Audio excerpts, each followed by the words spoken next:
দৌলতদিয়া আর পাটুরিয়া। এখানে যদি আপনি ফেরিতে যাতায়াত করেন তাহলে কাকের দৃশ্য আপনার চোখে পড়বে না, এটা অবাস্তব।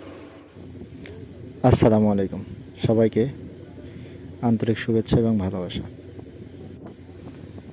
এটা ঠিক দৌলতদিয়ার ঘাট, এখানে আমি ফেরিতে উঠলাম আর কি। তো যাই হোক, এখানে সুন্দর একটি নৌকা আসতেছে। আপনি পাখিদের দেখার সাথে সাথে আপনার প্রাকৃতিক দৃশ্যটাও একটু উপভোগ করেন। এটা যারা এই সাইড দিয়ে যারা আর কি ফেরিতে যাতায়াত করে তারা আসলে প্রাকৃতিক সৌন্দর্যকে এটা অনুভব করতে পারে।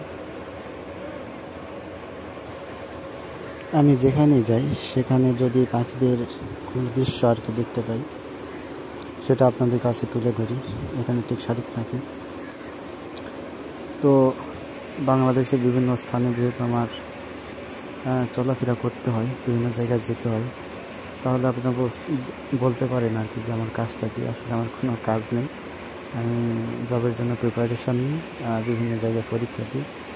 আমার একটা ভাইবা ছিল ঠিক গাজীপুর শফিপুর আর কি, আনসার ব্যাটালিয়নের ওখানে।